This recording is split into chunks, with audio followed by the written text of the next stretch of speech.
इस देश के जो मुख्य न्यायाधीश थे बी.आर. गवई, उच्चतम न्यायालय परिसर में उनको अपमानित किया गया, उनके ऊपर जूता फेंका गया। और सभापति जी मैं ऐसा मानता हूं कि ये जो कुछ हुआ इस वजह से हुआ कि वो दलित थे। मैं सरकार से यह जानना चाहता हूं कि गृह मंत्रालय आपके अधीन है, उत्तर प्रदेश दिल्ली की पुलिस आपके अधीन है, क्या आपको स्वतः संज्ञान लेकर के उस अधिवक्ता के खिलाफ कठोर कार्रवाई नहीं करनी चाहिए थी? तो आर्टिकल 50 हमने तो लिखा नहीं है सर, आर्टिकल ठीक संविधान निर्माताओं ने लिखा और उसमें उन्होंने कहा कि the state shall take steps to separate the judiciary from executive in the public services of the state. अभी थोड़े दिनों पहले इस देश के जो मुख्य न्यायाधीश थे बी.आर. गवई,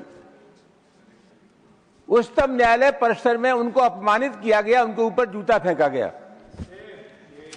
और सभापति जी मैं ऐसा मानता हूं कि ये जो कुछ हुआ इस वजह से हुआ कि वो दलित थे। उनके पिताजी का डॉक्टर अम्बेडकर के आंदोलन से बड़ा रिश्ता रहा, वो राज्यपाल रहे, सांसद रहे। और सभापति महोदय जो अधिवक्ता थे राकेश किशोर, उन्होंने प्रायश्चित नहीं किया, ये कहा कि इस प्रकार की घटनाएं और होंगी। जो मुख्य न्यायाधीश जी थे उन्होंने उदारता दिखाई और उदारता दिखाने के बाद कहा कि कोई कार्रवाई नहीं होनी चाहिए। लेकिन मैं सरकार से यह जानना चाहता हूं कि गृह मंत्रालय आपके अधीन है, उत्तर प्रदेश दिल्ली की पुलिस आपके अधीन है, क्या आपको स्वतः संज्ञान लेकर के उस अधिवक्ता के खिलाफ कठोर कार्रवाई नहीं करनी चाहिए थी? आपने कोई कार्रवाई नहीं की। Please come to your question, please. You come to your question. You are taking sufficient time to explain the background. You please come to the question. सभापति जी मैं जानना चाहता हूं सरकार से कि इतने गंभीर मामले में देश के मुख्य न्यायाधीश का कोर्ट परिसर में अपमान हो रहा है, सरकार ने स्वतः संज्ञान लेकर के उस अधिवक्ता के खिलाफ कठोर कार्रवाई क्यों नहीं की? Honorable Minister. आदरणीय सभापति जी,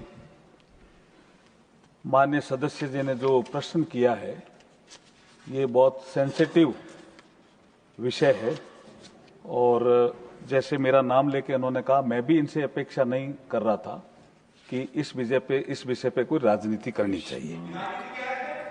सर मैं आपके माध्यम से जवाब देना चाह रहा हूं, मैं आपके माध्यम से जवाब देना चाह रहा हूं। हमारे संविधान में हमारे संविधान में आर्टिकल 50, क्यों देश तो संविधान के अनुसार ही चलेगा सर। और हम भी जवाब जो देते हैं माननीय सदस्यों को, जो एक प्रक्रिया संविधान ने तय की है उसके अनुसार ही देते हैं। तो आर्टिकल 50 हमने तो लिखा नहीं है सर, आर्टिकल ठीक संविधान निर्माताओं ने लिखा और उसमें उन्होंने कहा कि the state shall take steps to separate the judiciary from executive in the public services of the state. इसका मतलब सेपरेशन ऑफ पावर की भावना संविधान निर्माताओं ने तय की। उसके अनुसार भारतीय लोकतांत्रिक व्यवस्था में जुडिशरी गवर्नेंस सिस्टम का एक स्वतंत्र स्तंभ है तथा सभी मामलों को संभालने में सक्षम भी है। इसी संवैधानिक व्यवस्था में हमारी सरकार जुडिशरी की इंडिपेंडेंस को लेकर पूर्णतः प्रतिबद्ध भी है और न्यायपालिका के साथ मिलकर यह सुनिश्चित करने का प्रयास करती है कि जजों को अपने जुडिशियल फंक्शन करने के लिए कॉन्डुसिव इन्वायरमेंट मिले ताकि देश के नागरिकों को तथा न्याय की सर्वसुलभ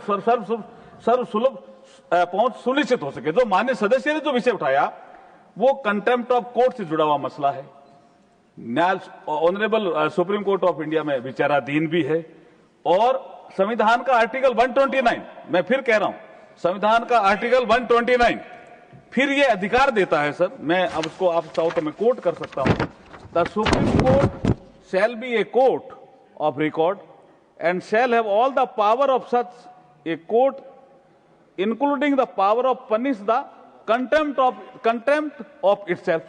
ये भी पावर संविधान ही तो दे रहा है और हमने जो जवाब दिया उसमें माननीय सदस्य को बताया है कि कंटेम्प्ट ऑफ कोर्ट के जो मामले हैं, in case of contempt, other than the contempt referred to in Rule 2, the court may take action, number 1, suo motu, number 2, on petition made by Attorney General or Solicitor General, or C, on a petitions made by any person and in in the case of criminal contempt with the consent in writing of the Attorney General or Solicitor General. ये जो संविधान में प्रावधान है उसके अनुसार जवाब दिया और न्यायपालिका स्वतंत्र है इसके लिए